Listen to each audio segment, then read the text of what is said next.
നമസ്കാരം, good morning. എല്ലാ പ്രിയപ്പെട്ട പ്രേക്ഷകർക്കും രാവിലെയിലേക്ക് സ്വാഗതം. എല്ലാവർക്കും സന്തോഷം നിറഞ്ഞ ഒരു രാവിലെ, ഒരു ദിവസം ആശംസിക്കുകയാണ്. ഇന്നത്തെ പ്രധാന വാർത്തകൾ എന്ന് പറയുന്നത് അത് തെരഞ്ഞെടുപ്പ് തന്നെയാണ്. ഇനി യുദ്ധം, അതുമായി ബന്ധപ്പെട്ടുള്ള വാർത്തകളിലേക്കൊക്കെ നമുക്ക് പോകേണ്ടതുണ്ട്. ആദ്യം നോക്കാം പ്രധാന വാർത്തകൾ. സംസ്ഥാനത്ത് തെരഞ്ഞെടുപ്പ് പ്രചാരണം ആവേശത്തിലേക്ക്. കൂടുതൽ സ്ഥാനാർത്ഥികൾ ഇന്ന് പത്രിക നൽകും. മന്ത്രി വി ശിവൻകുട്ടിയും രാജീവ് ചന്ദ്രശേഖറും ഇന്ന് പത്രിക സമർപ്പിക്കും.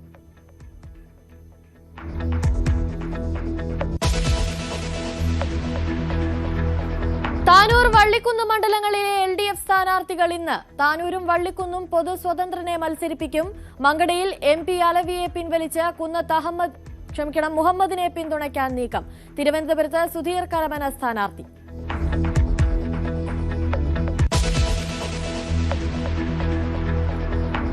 കണ്ണൂരിൽ തെരഞ്ഞെടുപ്പ് പ്രചാരണത്തിൽ സജീവമാകാൻ കെ സുധാകരൻ. TO മോഹനനായി ഇന്ന് പ്രചാരണത്തിനിറങ്ങും.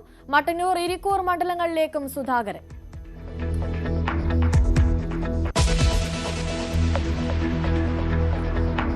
ഡോക്ടർ വന്ദനാദാസ് വധക്കേസിൽ ശിക്ഷാവിധി ഇന്ന്. കൊല്ലം അഡീഷണൽ സെഷൻസ് കോടതി വിധി പറയും. പ്രതി സന്ദീപിന് പരമാവധി ശിക്ഷ നൽകണമെന്ന് പ്രോസിക്യൂഷൻ.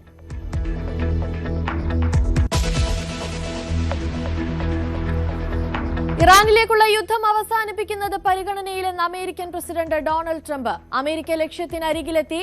US-ന് സൈനിക താവളം വിട്ടു നൽകിയ ബ്രിട്ടന് ഇറാന്റെ ഭീഷണി. സ്വന്തം പൌരന്മാരുടെ ജീവൻ ബ്രിട്ടൻ അപകടത്തിലാക്കുകയാണെന്ന് മുന്നറിയിപ്പ്.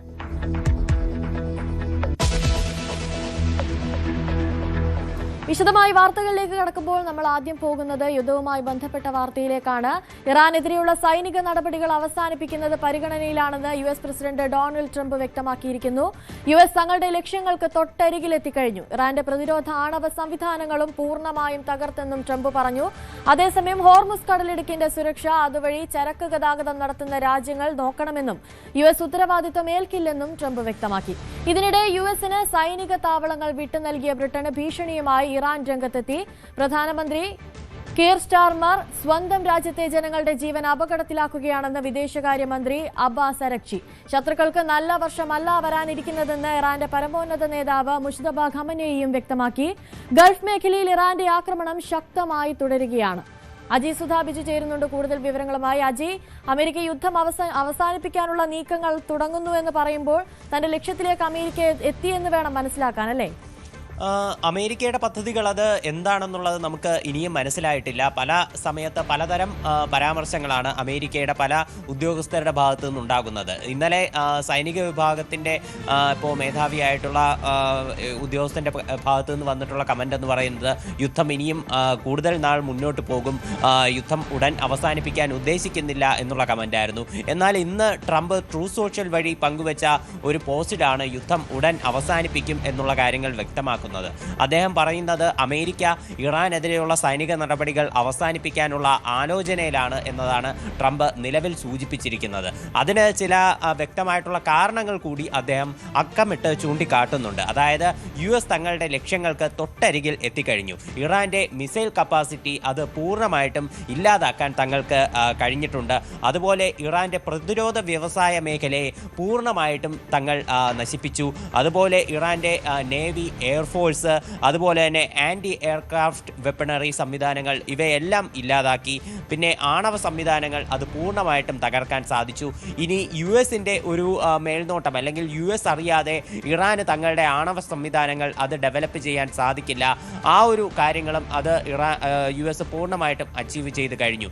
മാത്രമല്ല പശ്ചിമേഷ്യയിലെ തങ്ങളുടെ പാർട്ട്നേഴ്സായിട്ടുള്ള ഇസ്രായേൽ, അതുപോലെ Saudi Arabia, Qatar, UAE, Bahrain, Kuwait എന്നീ രാജ്യങ്ങളുടെ സുരക്ഷയും തങ്ങൾക്ക് പൂർണ്ണമായിട്ടും ഉറപ്പാക്കാൻ സാധിച്ചുവെന്നും ട്രംപ് പങ്കുവച്ച ഈ പോസ്റ്റിൽ പറയുന്നുണ്ട്. അതേസമയം അദ്ദേഹം സൂചിപ്പിച്ച മറ്റൊരു പ്രധാനപ്പെട്ട കാര്യം സ്ട്രെയ്റ്റ് ഓഫ് ഹോർമുസ് കടലിടുക്കുമായി ബന്ധപ്പെട്ട് അതിൻ്റെ സുരക്ഷ ഉറപ്പാക്കേണ്ടത് മറ്റ് രാജ്യങ്ങളാണ്. ഇതിന് US-ന് പ്രത്യേകിച്ച് ഉത്തരവാദിത്വമൊന്നുമില്ല. കാരണം US ഇതുവഴി ചരക്ക് ഗതാഗതം നടത്തുന്നില്ല. US-ന് ഇതുവഴി യാതൊരു വ്യാപാര താല്പര്യങ്ങളുമില്ല. ഇത് മറ്റ് രാജ്യങ്ങളാണ് ഇതുവഴി വ്യാപാരം കൂടുതലായി നടത്തുന്നത്. അദ്ദേഹം ചൈനയും ജപ്പാനെയും ഒക്കെയാണ് ഇതിന് ഉദാഹരണങ്ങളായി എടുത്തു പറഞ്ഞത്. അപ്പോൾ അത്തരം രാജ്യങ്ങൾ ഇതിൻ്റെ സുരക്ഷ ഉറപ്പാക്കാനായി മുന്നോട്ട് വരണമെന്നും ട്രംപ് എടുത്തു സൂചിപ്പിക്കുകയുണ്ടായി. ഈ നാറ്റോ രാജ്യങ്ങളോട് ഈ ഹോർമുസിന്റെ സുരക്ഷ ഉറപ്പാക്കാൻ വേണ്ടി രംഗത്ത് വരണമെന്ന് താൻ നേരത്തെ തന്നെ ആവശ്യപ്പെട്ടതാണ്. എന്നാൽ അത്തരമൊരു ആവശ്യം അവർ നിഷേധിക്കുകയായിരുന്നു. അവർ ഭീരുക്കളാണെന്നും ട്രംപ് ഒന്ന് പരിഹസിച്ചുകൊണ്ട് പറയുകയുണ്ടായി. ഇങ്ങനെ നാറ്റോയ്ക്കെതിരെയുള്ള ട്രംപിന്റെ ഒരു പരാമർശങ്ങളും അതും കൂടുതൽ ശക്തമാക്കുകയായിരുന്നു. അദ്ദേഹം വൈറ്റ് ഹൗസിന് മുന്നിൽ വെച്ച് മാധ്യമങ്ങളെ കണ്ടപ്പോഴും അതിനുശേഷം പിന്നീട് ട്രൂ സോഷ്യൽ വഴി ഇത്തരം ഒരു പോസ്റ്റ് പങ്കുവെച്ചപ്പോഴും എല്ലാം ഈ ഹോർമുസിന്റെ ഉത്തരവാദിത്തം അമേരിക്ക ഏറ്റെടുക്കില്ല എന്നൊരു നിലപാടാണ്. ഇതിൽ അമേരിക്കയുടെ ഒരു ഒളിച്ചോട്ടവും നമുക്ക് കാണാൻ സാധിക്കും. ആദ്യം ഹോർമുസിന്റെ സുരക്ഷ അമേരിക്കയ്ക്ക് ഒറ്റയ്ക്ക് ഏറ്റെടുക്കാൻ കഴിയുമെന്നും ഇതുവഴി ചരക്ക് ഗതാഗതം നടത്തുന്ന കപ്പലുകൾക്ക് US അകമ്പടി നൽകുമെന്നും ട്രംപ് പറയുകയുണ്ടായി. എന്നാൽ ഇപ്പോൾ അതുവഴി ചരക്ക് ഗതാഗതം നടത്തുന്നത് മറ്റ് രാജ്യങ്ങളാണ്. അവർ അവിടെയുള്ള സുരക്ഷ നോക്കണമെന്നാണ് ട്രംപ് പറയുന്നത്. US വേണമെങ്കിൽ സഹായങ്ങളൊക്കെ ചെയ്തു തരും, അല്ലാതെ ഇത് USന്റെ മാത്രം ഉത്തരവാദിത്തമല്ല എന്നും ട്രംപ് നിലവിൽ വ്യക്തമാക്കുന്ന ഒരു സാഹചര്യം കൂടിയുണ്ട്. അതേസമയം ഇറാന്റെ ഭാഗത്ത് നിന്നും ചില പ്രതികരണങ്ങൾ കൂടി വരുന്നുണ്ട്.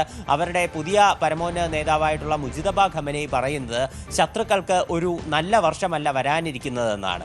അതുമാത്രമല്ല അദ്ദേഹം USനെയും ഇസ്രായേലിനെയും ഒക്കെ പരിഹസിക്കുന്നുമുണ്ട്. അതുമാത്രം അദ്ദേഹം എടുത്തു സൂചിപ്പിക്കുന്ന മറ്റൊരു കാര്യമെന്ന് പറയുന്നത് ഒമാൻ അതുപോലെ തന്നെ തുർക്കി തുടങ്ങിയിട്ടുള്ള രാജ്യങ്ങളിൽ ഇസ്രായേലാണ് ആക്രമണം നടത്തിയത്. ഈ ആക്രമണങ്ങൾക്ക് പിന്നിൽ ഇറാനല്ല, ഇസ്രായേൽ നടത്തിയ ചില ആൾമാറാട്ട ആക്രമണങ്ങളായിരുന്നു ഇവ എന്നും മുജിതബ ഖമനേയി സൂചിപ്പിക്കുന്നുണ്ട്. അതുപോലെ തന്നെ ഈ മുതിർന്ന നേതൃത്വത്തിലുള്ള പലരെയും വധിച്ചാൽ ജനങ്ങളെ ഭയചകിതരാക്കാമെന്നാണ് ഇസ്രായേലും അമേരിക്കയും കരുതുന്നത്. എന്നാൽ ഇത് ഒരിക്കലും നടക്കാൻ പോകുന്നില്ല എന്നും അദ്ദേഹം പറയുന്നു. അതുപോലെ തന്നെ അദ്ദേഹം വ്യക്തമാക്കുന്ന മറ്റൊരു കാര്യമെന്ന് പറയുന്നത് ഇപ്പോൾ ഈ അഫ്ഗാനിസ്ഥാനും പാകിസ്ഥാനും ഇടയിൽ ചില സംഘർഷ സാധ്യതകൾ നിലനിൽക്കുന്നുണ്ട്. ഇത് വേണമെങ്കിൽ ഇതിൽ ഇറാൻ മധ്യസ്ഥത വഹിക്കാൻ തയ്യാറാണെന്നും മുജിതബ വ്യക്തമാക്കുന്ന ഒരു സാഹചര്യമുണ്ട്. ഇതുമാത്രമല്ല നിലവിൽ US സൈന്യത്തിന് തങ്ങളുടെ സൈനിക ബേസുകൾ ബ്രിട്ടൻ വിട്ടു നൽകാൻ തീരുമാനിച്ചിട്ടുണ്ട്. ഇതിനു മുൻപേ സൈപ്രസിലുള്ള സൈനിക ബേസ് ഉൾപ്പെടെ അത് USന് വിട്ടു നൽകാൻ ആലോചനയിലായിരുന്നു ബ്രിട്ടൻ. എന്നാൽ ഇത് സംബന്ധിച്ച് അന്തിമ തീരുമാനം എടുത്തില്ലായിരുന്നു. ഈ സൈപ്രസിൽ USന്റെ ഈ വിമാനങ്ങളും അതുപോലെ തന്നെ മറ്റ് യുദ്ധസാമഗ്രികളും വിതരണം ചെയ്തിട്ടുണ്ട് എന്നുള്ള ധാരണയിൽ ഇറാൻ സൈപ്രസിനെ ആക്രമിക്കുന്ന ഒരു ഘട്ടം വരെ ഉണ്ടായിരുന്നു.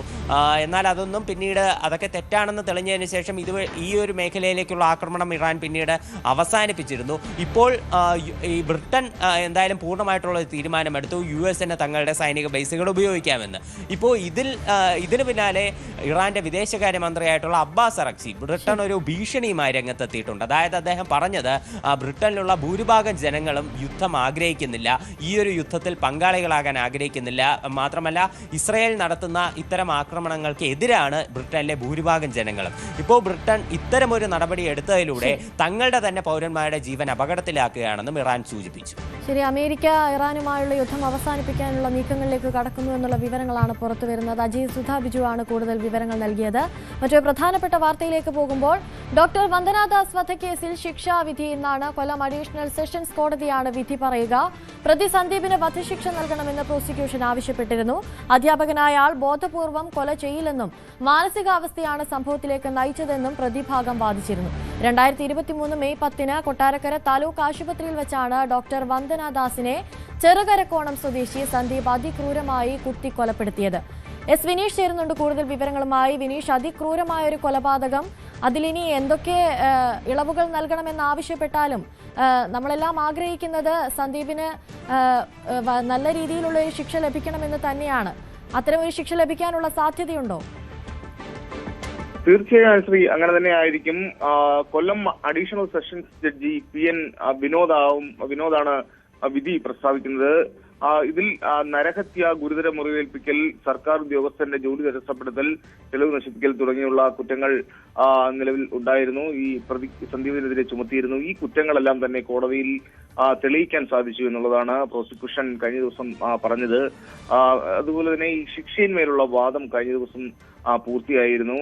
അതുപോലെ തന്നെ ഈ കേസ് അപൂർവങ്ങളിൽ അപൂർവമായി പരിഗണിക്കണമെന്നും പരമാവധി ശിക്ഷയായ വധശിക്ഷ നൽകണമെന്നും ചികിത്സ നൽകുന്നതിനിടെ ഡോക്ടറെ ക്രൂരമായി കൊലപ്പെടുത്തിയ ഈ സംഭവം അത്യധികം ഗൗരവമുള്ളതാണെന്നും അതുപോലെ തന്നെ വന്ദനയുടെ പ്രായവും സേവന സ്വഭാവവും പരിഗണിക്കണമെന്നൊക്കെ പ്രോസിക്യൂഷൻ കോടതിയിൽ ആവശ്യപ്പെട്ടിരുന്നു. നിലവിൽ 23 കുത്താണ് ഈ വന്ദനയ്ക്ക് ഏൽക്കേണ്ടി വന്നത്. ഇതിന്റെ എല്ലാം ഡിജിറ്റൽ തെളിവുകളടക്കമാണ് പ്രോസിക്യൂഷൻ കോടതി ഹാജരാക്കുകയൊക്കെ ചെയ്തിരുന്നു. അതുപോലെ തന്നെ ഈ വാദം കേട്ട പ്രതിഭാഗം ഈ ശിക്ഷയിൽ ഇളവ് കുറഞ്ഞ ശിക്ഷ നൽകണമെന്നും അതുപോലെ തന്നെ ഈ സന്ദീപ് പ്രായശ്ചിത്തത്തിന് തയ്യാറാണെന്നൊക്കെയാണ് പ്രതിഭാഗം കോടതിയിൽ വാദിച്ചത്.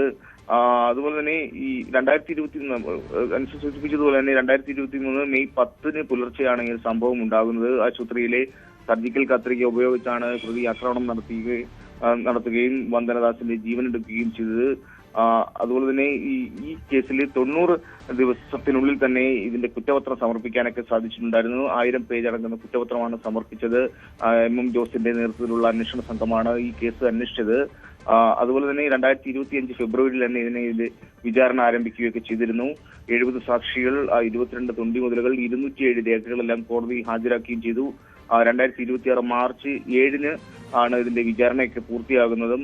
എന്തായാലും ഇതിന്റെ അന്തിമവാദം കഴിഞ്ഞു. ഇതിന്റെ വിധി പ്രസ്താവന ഇന്ന് നടക്കും. ശരി, എസ് വിനീഷാണ് കൂടുതൽ വിവരങ്ങൾ നൽകിയത്. സംസ്ഥാനത്ത് നാമനിർദ്ദേശ പത്രിക സമർപ്പണം തുടരുന്നു. തലസ്ഥാനത്ത് പ്രധാന മുന്നണി സ്ഥാനാർത്ഥികൾ ഇന്ന് പത്രിക നൽകും. നേമത്തെ ഇടതുമുന്നണി സ്ഥാനാർത്ഥി വി ശിവൻകുട്ടിയും BJP സ്ഥാനാർത്ഥി രാജീവ് ചന്ദ്രശേഖറും ഇന്ന് പത്രിക നൽകും. കഴക്കൂട്ടം മണ്ഡലത്തിൽ കടകംപള്ളി സുരേന്ദ്രനും വി മുരളീധരനുമാണ് പത്രിക സമർപ്പിക്കുന്ന പ്രമുഖർ. വട്ടിയൂർക്കാവിലെ സ്ഥാനാർത്ഥികളായ കെ മുരളീധരനും ആർ ശ്രീലേഖയും ഇന്ന് പത്രിക സമർപ്പിക്കും. വർക്കലയിൽ വി ജോയി, ചിറയൻകീഴിൽ രമ്യ ഹരിദാസ്, മനോജ് ബി ഇടമന, കാട്ടാക്കടയിലെ BJP സ്ഥാനാർത്ഥി PK കൃഷ്ണദാസ്, വാമനപുരത്തെ ഇടതുമുന്നണി സ്ഥാനാർത്ഥി DK മുരളി തുടങ്ങിയവരും ഇന്ന് പത്രിക സമർപ്പിക്കുന്നുണ്ട്.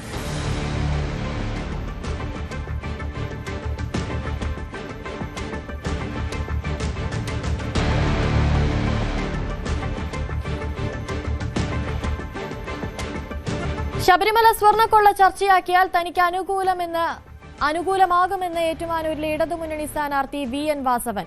ഞാൻ വന്നതിന് ശേഷമാണ് കള്ളന്മാരെ പിടിച്ചകത്തിട്ടത്. അതിനുശേഷം പൊന്നയ്യപ്പന് തിരികെ നൽകി. 2 വർഷം ശബരിമല തീർത്ഥാടനം ഭംഗിയായി നടത്തിയതും തന്റെ നേട്ടമാണ്. കോടതിയുടെ മേൽനോട്ടത്തിൽ അന്വേഷണത്തിന് ആദ്യം ആവശ്യപ്പെട്ടത് താനാണ്. പത്മകുമാർ ഉൾപ്പെടെ എല്ലാത്തിനെയും പിടിച്ചകത്തിടുകയാണ് സർക്കാർ ചെയ്തത്.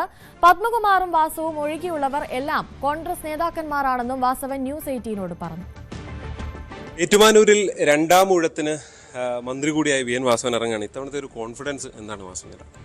100% ആത്മവിശ്വാസവും കഴിഞ്ഞ പ്രാവശ്യത്തേക്കാൾ മെച്ചപ്പെട്ട സാഹചര്യമാണ് ഈ പ്രാവശ്യം. ഒന്ന്, പൊതുവിലുള്ള പൊളിറ്റിക്കൽ സിറ്റുവേഷൻ അന്ന് അനുകൂലമായ ഘടകം. 2, ഈ നിയോജകമണ്ഡലവുമായി ബന്ധപ്പെട്ട് കഴിഞ്ഞ തെരഞ്ഞെടുപ്പ് സമയത്ത് എന്തൊക്കെയാണോ ജനങ്ങളോട് പറഞ്ഞിരുന്നത്, ആ പറഞ്ഞിരുന്ന കാര്യങ്ങൾ മുഴുവൻ അക്കമിട്ട് നടപ്പാക്കാൻ കഴിഞ്ഞതിൻ്റെ സംതൃപ്തിയും അത് ജനങ്ങളെ ബോധ്യപ്പെടുത്താൻ കഴിഞ്ഞതിൻ്റെ അവസ്ഥയാണ് പൊതുവിൽ ഇതിനെ സംബന്ധിച്ചോളം ഉള്ളത്. അത് ഒരുപക്ഷെ കേരളത്തിൽ മറ്റൊരു മണ്ഡലത്തിൽ നടക്കാത്ത രൂപത്തിലൊരു പ്രോഗ്രസ് റിപ്പോർട്ട് വരെ ഞാൻ അവതരിപ്പിച്ചു. അത് സാധാരണ ഇതിൽ ആരും തൻ്റെ ഇടം കാണിക്കാത്തതാണ് പ്രോഗ്രസ് റിപ്പോർട്ട് അവതരിപ്പിക്കുന്നത്. അത് വെറുതെ അവതരിപ്പിച്ചല്ല, ആദ്യം എന്തൊക്കെ ചെയ്യണമെന്നത് സംബന്ധിച്ച് ജനങ്ങളോട് അഭിപ്രായം ചോദിച്ചു, അവരുടെ നിർദ്ദേശം സ്വീകരിച്ചു. 2 വർഷം കഴിഞ്ഞപ്പോൾ അത് പൊതുവിൽ റിവ്യൂ ചെയ്യുമെന്ന് പറഞ്ഞു. 2 വർഷം കഴിയുമ്പോൾ റിവ്യൂ ചെയ്തു. അടുത്ത 2.5 വർഷം കഴിയുമ്പോൾ വീണ്ടും പ്രോഗ്രസ് റിപ്പോർട്ട് അവതരിപ്പിക്കുമെന്ന് പറഞ്ഞു. അങ്ങനെ ഘട്ടം ഘട്ടമായിട്ട് ജനങ്ങളെ ബോധ്യപ്പെടുത്തി ഒപ്പം റിവ്യൂ റിപ്പോർട്ട് അവതരിപ്പിച്ചും പിന്നീട് പ്രോഗ്രസ് റിപ്പോർട്ട് അവതരിപ്പിച്ചു. 4200 കോടി രൂപയുടെ വികസന പ്രവർത്തനങ്ങൾ ഈ ഏറ്റുമാനൂർ മണ്ഡലത്തിൽ നടപ്പാക്കി കഴിഞ്ഞിരിക്കുന്നു. അത് ഏറ്റവും പ്രാധാന്യത്തോടു കൂടി കേരളമാകെ ശ്രദ്ധിക്കപ്പെടുന്ന രൂപത്തിലേക്കുള്ള 2 സ്ഥാപനങ്ങൾ, ഒന്ന് കോട്ടയം മെഡിക്കൽ കോളേജും 2 മഹാത്മാഗാന്ധി സർവകലാശാലയും. ഇത് രണ്ടിനും കേരളത്തിൽ വലിയ രൂപത്തിൽ മുൻപോട്ട് വരാൻ കഴിയുന്ന പശ്ചാത്തല സൗകര്യം ഒരുക്കി. മെഡിക്കൽ കോളേജിൽ തന്നെ 1250 കോടി രൂപയുടെ വികസന പ്രവർത്തനങ്ങൾ, യൂണിവേഴ്സിറ്റിയിലാണെങ്കിൽ അത്തരത്തിലുള്ള വികസന പ്രവർത്തനങ്ങൾ. ഇതുകൂടാതെ ഈ മണ്ഡലത്തിൻ്റെ എല്ലാ റോഡുകളും BMBC നിലവാരത്തിൽ ഒന്നും ചെയ്തിട്ടില്ല എന്നാണ് കുറച്ചു മുമ്പ് സംസാരിച്ച നാട്ടം സുരേഷ് പറഞ്ഞ. അടിസ്ഥാന സൗകര്യം ഒന്നും ചെയ്തിട്ടില്ല. അത് സ്വാഭാവികമായിട്ട് അവർ പറയുമല്ലോ. ഞാൻ ഒരു കേരളത്തിൽ നുണപ്രചരണങ്ങൾ നടത്തുന്ന ഒരു കൂട്ടർ പ്രതിപക്ഷമല്ലേ. എന്തെല്ലാം കാര്യങ്ങളാണ് കേരള സംസ്ഥാനത്ത് 1,06,000 കോടി രൂപയുടെ കിഫ്ബി പ്രോജക്റ്റ് തന്നെ നടപ്പാക്കി കഴിഞ്ഞപ്പോൾ പ്രതിപക്ഷ നേതാവ് പറയുന്നത് കേരളത്തിലൊന്നും നടപ്പാക്കിയിട്ടില്ലെന്ന്. ഞാൻ ഈ മണ്ഡലത്തിൽ വന്നാൽ ഈ അന്ധന്മാർക്ക് മാത്രമേ അങ്ങനെ പറയാൻ പറ്റൂ. അന്ധന്മാർ പോലും പറയില്ല. കാരണം വെച്ചാൽ അവർക്ക് കാര്യങ്ങൾ നടക്കുമ്പോൾ അറിയാം ഇങ്ങനെയൊക്കെ നടന്നിട്ടുണ്ടെന്ന് പറഞ്ഞെങ്കിലും അറിയും. അതുകൊണ്ട് രാഷ്ട്രീയ തിമിരം ബാധിച്ചവർക്ക് മാത്രമേ ഈ തരത്തിലുള്ള തെറ്റായ പ്രചരണം നടത്താൻ കഴിയുള്ളൂ. ഡെവലപ്മെന്റ് ഒരു കോൺഫിഡൻസ് ആണ് അല്ലേ? അതല്ലേ ഏറ്റവും പ്രധാനം. ഒരു നിയമസഭാ സാമാജികനെ സംബന്ധിച്ചോളം ആ നിയോജക മണ്ഡലത്തിൽ തൻ്റെ വോട്ടർമാരെ അവർ നമ്മളിൽ അർപ്പിച്ച സ്നേഹവും വിശ്വാസവും എത്ര കണ്ട് കാത്തു സൂക്ഷിച്ച് നമ്മൾ പറഞ്ഞ കാര്യങ്ങൾ നടപ്പിലാക്കിയിട്ടുണ്ടെന്നാണ് ജനങ്ങൾ വിലയിരുത്തുന്നത്. അതുകൊണ്ട് നിങ്ങൾ വോട്ടർമാരെ സമീപിച്ചിട്ട് ചോദിക്കുക, ഈ തരത്തിൽ കാര്യങ്ങൾ നടന്നിട്ടുണ്ടോ, ഞാൻ ഈ പറയുന്നത് ശരിയാണോ, ഇത്രയേറെ വികസന പ്രവർത്തനങ്ങൾ നടന്നോ, നിങ്ങൾ ഈ റോഡിൽ കൂടെ നടന്ന് ഈ മണ്ഡലം ഒട്ടാകെ നോക്കുക, PW റോഡ് BMBC അല്ലാത്ത ഏതെങ്കിലും ഉണ്ടെങ്കിൽ പറ. വന്നപ്പോൾ നിങ്ങൾ ഗാന്ധി റോഡ് കണ്ടില്ലേ, മെഡിക്കൽ കോളേജിലേക്കുള്ള രാജപാത കിടക്കുന്നത്, അതുപോലെയാണ് എല്ലാ പാലങ്ങളും നമ്മുടെ കാരിത്താസ് മേൽപ്പാലം ഉൾപ്പെടെ നടക്കാതെ കിടന്ന കാര്യങ്ങളാണ്. അങ്ങനെ നിരവധി കാര്യങ്ങൾ നടന്നിരിക്കുന്നു. അതുകൂടാതെ നമുക്ക് വലിയ രൂപത്തിൽ മുന്നേറ്റങ്ങൾ ഉണ്ടാക്കാൻ കഴിയുന്ന രൂപത്തിലുള്ള വികസനങ്ങൾ അന്ന് പറഞ്ഞത് എന്തൊക്കെയാണ് നടന്നിരിക്കുന്നത്. അതിരമ്പുഴ ജംഗ്ഷനിൽ ഒന്ന് പോയാൽ മതി. അതിരമ്പുഴ ജംഗ്ഷനിൽ ചെന്ന് കഴിഞ്ഞാൽ 6 മീറ്ററായിരുന്നു അവിടെ വീതി, ഇപ്പോൾ 18 മീറ്ററാണ്. 85 പേരുടെ ഭൂമി എടുത്ത് അത് കൃത്യമായി ഇവർ മുഴുവൻ പേരുടെയും പണം കൊടുത്ത് മനോഹരമാക്കി ആ ജംഗ്ഷൻ മാറ്റിയിരിക്കുന്നു. പണ്ടതിലെ സഞ്ചരിച്ചവരും ഇപ്പോഴും സഞ്ചരിച്ചവരും പഴയ അതിരമ്പുഴ എന്തിയെന്ന് ചോദിക്കും. ആ രൂപത്തിലാണ് അവിടെ മാറ്റമുണ്ട്. എല്ലാ റോഡുകളും ആ രൂപത്തിലാണ്, കാരിത്താസ് മേൽപ്പാലം ഉൾപ്പെടെ. ഈ കോൺഗ്രസ് ഏറ്റെടുത്തു, നാട്ടകം സുരേഷിനെ തന്നെ കളത്തിലിറങ്ങുന്നു, അതാണ് UDF ഒരു കോൺഫിഡൻസ് ആയി പറയുന്നത്. അത് ഏതെങ്കിലും തരത്തിൽ ബാധിക്കും? എങ്ങനെയാണ് അതിനെ നാട്ടകം സുരേഷിന്റെ സ്ഥാനാർത്ഥിത്വത്തെ കാണുന്നത്? എനിക്കതൊരു പ്രശ്നമായിട്ട് തോന്നുന്നില്ല. ഏത് സുരേഷ് വന്നാലും ഏറ്റുമാനൂർ നിയോജകമണ്ഡലത്തിൽ ഇടതുപക്ഷ ജനാധിപത്യ മുന്നണി സ്ഥാനാർത്ഥിയായിരിക്കും വിജയിക്കുക എന്ന കാര്യത്തിൽ ഒരു സംശയവും വേണ്ട. അത് XOR ആര് വന്നോട്ടെന്ന് ഞാൻ നേരത്തെ തന്നെ വന്നു. വാഴയ്ക്കന് കുറേ സങ്കടമൊക്കെ ഉണ്ട്, അത് LDF ഗുണമുണ്ടോ? അത് ഞാൻ അത്തരത്തിലുള്ള നിങ്ങളൊരു കാര്യം മനസ്സിലാക്കുക. ഒന്ന്, ഞാൻ ഈ തെരഞ്ഞെടുപ്പ് പ്രവർത്തനം നടത്തുന്നിടത്ത് എതിര് സ്ഥാനാർത്ഥിയെ കുറ്റം പറഞ്ഞോ അവരെ ഏതെങ്കിലും മോശക്കാരാണെന്ന് ചിത്രീകരിച്ചോ വോട്ട് പിടിക്കുന്ന ഒരാളല്ല. അവരുടെ കുറ്റം പറഞ്ഞ് വോട്ട് പിടിക്കുന്നതിനേക്കാൾ നല്ല സ്വന്തം മേന്മ പറഞ്ഞ് വോട്ട് പിടിക്കുന്നു. ചെയ്ത വികസന പ്രവർത്തനങ്ങൾ, അതാണ് മേന്മ. നാട്ടുകാരോടൊപ്പം നിന്ന് നന്മ ചെയ്തിട്ടുണ്ട്, ആ നന്മ പറഞ്ഞ് വോട്ട് പിടിക്കാൻ കഴിയുന്ന സാഹചര്യം എൻ്റെ മുമ്പിലുള്ളവർ മറ്റുള്ളവരെ കുറ്റം പറയാനും അവരുടെ പല രൂപത്തിലുള്ള ദൗർബല്യങ്ങൾ ചൂഷണം ചെയ്യാനും നമ്മൾ പോകേണ്ട കാര്യമില്ല. അല്ലാതെ തന്നെ എനിക്ക് ജനങ്ങൾ കൃത്യമായി തിരിച്ചറിയുന്ന രൂപത്തിലേക്കാണ് ജനങ്ങൾ മേലുന്നത്. ജനങ്ങളിൽ നിന്ന് പഠിച്ചും ജനങ്ങളെ പഠിപ്പിച്ചുമാണ് ഒരു ജനപ്രതിനിധി മുന്നോട്ട് പോകേണ്ടത്. ആ പ്രിൻസിപ്പൽ ഇവിടെ നടപ്പായിട്ടുണ്ട്. ഈ നാട്ടകം സംസാരിക്കുമ്പോൾ പറയുന്നത് അവർ പ്രചരണത്തിൽ ഉപയോഗിക്കുന്നതും ശബരിമല വിഷയങ്ങൾ, അത് ഈ തെരഞ്ഞെടുപ്പിലും വരും. ശബരിമല വിഷയത്തിൽ എപ്പോഴും എനിക്ക് അനുകൂലമായിട്ടുള്ള കാര്യങ്ങളാണ്. കാരണം വെച്ചാൽ ഞാൻ വന്നതിന് ശേഷമാണുള്ള ഈ കള്ളന്മാരെ പിടിച്ചകത്തിട്ടത് ഇത് തെളിയിക്കാൻ കഴിഞ്ഞതും. ഇതിനു മുമ്പ് ജനങ്ങളിൽ നിന്ന് അതിൻ്റെ ഒരു റിയാക്ഷൻ കിട്ടുന്നുണ്ടല്ലോ, അവർ കൃത്യമായിട്ടത് പറയുന്നുണ്ട്. കാരണം നല്ല ഭംഗിയായിട്ട് നമ്മൾ ഇൻവെസ്റ്റിഗേറ്റ് ചെയ്തു, നമ്മൾ നല്ല അന്വേഷണം നടത്തി, കള്ളന്മാരെല്ലാം പിടിച്ച് ജയിലിട്ടു, പൊന്ന് അയ്യപ്പന് കൊടുത്തു. അപ്പോൾ ഈ വിഷയത്തെ സംബന്ധിച്ചിടത്തോളം ഈ കാലഘട്ടത്തിൽ മാത്രമാണ് അത് പിടിക്കാൻ കഴിഞ്ഞത്. പിന്നെ 2 വർഷത്തെ ശബരിമല തീർത്ഥാടനം ഏറ്റവും ഭംഗിയായി തീർത്ഥാടന ദർശനം നടന്ന ഈ കാലഘട്ടത്താണ്. മലപ്പുറം ജില്ലയിലെ താനൂർ, വള്ളിക്കുന്ന് മണ്ഡലങ്ങളിലെ LDF സ്ഥാനാർത്ഥികൾ ആരെല്ലാമെന്ന് ഇന്നറിയാം. താനൂരിൽ പ്രഖ്യാപിച്ച വി അബ്ദുറഹ്മാൻ തിരൂരിലേക്ക് മാറിയതോടെയാണ് പ്രതിസന്ധിയുണ്ടായത്. താനൂരിൽ പൊതു സ്വതന്ത്രന് വേണ്ടിയുള്ള അന്വേഷണത്തിലാണ് CPM. CV അനുമോദ് ചേരുന്നുണ്ട് കൂടുതൽ വിവരങ്ങളുമായി. അനുമോദ്, ഇപ്പോൾ പൊതു സ്വതന്ത്രനെ ഇരു മണ്ഡലങ്ങളിലും മത്സരിപ്പിക്കാനുള്ള നീക്കമുണ്ടെന്നാണ് വിവരങ്ങൾ പുറത്തുവരുന്നത്. ഇന്ന് തന്നെ പ്രഖ്യാപനം ഉണ്ടാകാനുള്ള സാധ്യതയുണ്ടോ? ആർക്കൊക്കെയാണ് ഇവിടെ സാധ്യത കൂടുതൽ?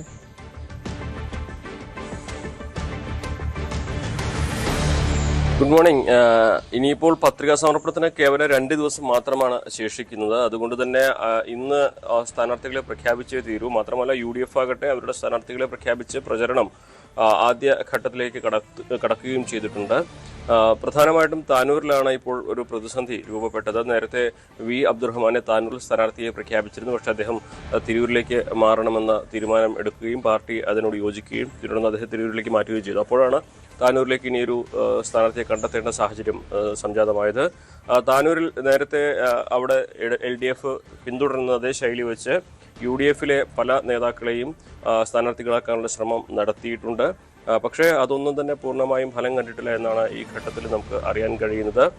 ഒരുപക്ഷെ ഒരു പൊതു സ്വതന്ത്രനോ അതല്ലെങ്കിൽ പാർട്ടി ചിഹ്നത്തിൽ പാർട്ടിയുടെ സ്ഥാനാർത്ഥികൾ ആരെങ്കിലും ആകും ഇവിടേക്ക് മത്സരിക്കുക എന്ന് തന്നെയാണ് ഏറ്റവും ഒടുവിലായിട്ട് അറിയാൻ കഴിയുന്നത്. 11 മണിയുടെ അതിലൊരു അന്തിമ ധാരണയുണ്ടാകും.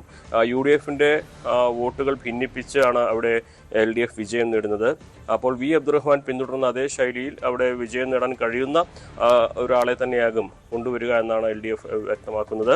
വള്ളിക്കുന്നിൽ സാഹചര്യം വ്യത്യസ്തമാണ്. വള്ളിക്കുന്നിൽ നേരത്തെ INLന്റെ സീറ്റായിരുന്നു. INL അവിടെ സ്ഥാനാർത്ഥിയെ കണ്ടെത്താൻ ശ്രമിക്കുന്നു. പക്ഷേ CPM അവിടെ ഒരു പൊതു സ്വതന്ത്രനെ വേണമെന്ന് നിലപാടെടുക്കുകയും അതിനുവേണ്ടി ശ്രമങ്ങൾ നടത്തുകയും ചെയ്തു.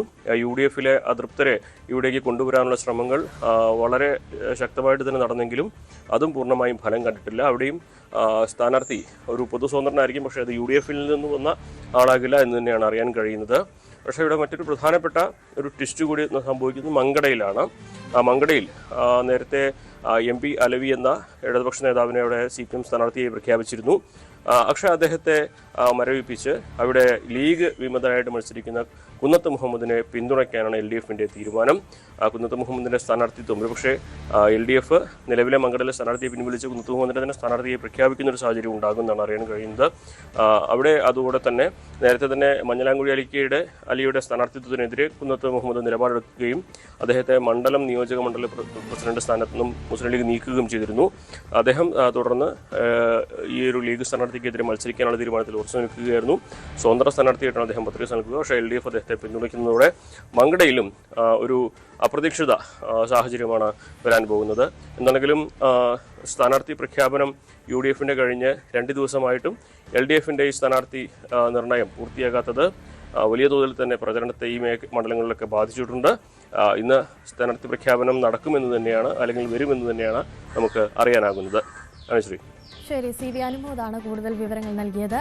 തിരുവനന്തപുരത്തെ സ്ഥാനാർത്ഥി സുധീർ കരമനയെ ഇടതുമുന്നണി ഔദ്യോഗികമായി പ്രഖ്യാപിക്കും. സ്ഥാനാർത്ഥി ചിത്രം തെളിഞ്ഞതോടെ തലസ്ഥാനം തെരഞ്ഞെടുപ്പ് ആവേശത്തിലേക്ക് കടക്കുകയാണ്. സാരംഗ് സുധാകരൻ ചേരുന്നുണ്ട് കൂടുതൽ വിവരങ്ങളുമായി. സാരംഗ്, LDFന്റെ സ്ഥാനാർത്ഥിയെ കൂടി പ്രഖ്യാപിക്കുന്നതോടുകൂടി തിരുവനന്തപുരത്തെ സ്ഥാനാർത്ഥി ചിത്രം അത് തെളിയുകയാണ്. LDFന് എത്രത്തോളം സാധ്യതയുണ്ട് സുധീർ കരമനയെ സ്ഥാനാർത്ഥിയായി നിർത്തുമ്പോൾ എന്നതുകൂടി അവിടെ പ്രസക്തമാവുകയാണല്ലേ? ശരി, തിരുവനന്തപുരത്ത് ഇന്ന് സുധീർ കരമനയെ ഇടതുമുന്നണി ഔദ്യോഗികമായി പ്രഖ്യാപിക്കാനുള്ള സാധ്യതയുണ്ട് എന്നാണ് പറയുന്നത്. മറ്റൊരു വാർത്തയിലേക്ക് പോകാം. പുനലൂർ സീറ്റിനെ ചൊല്ലി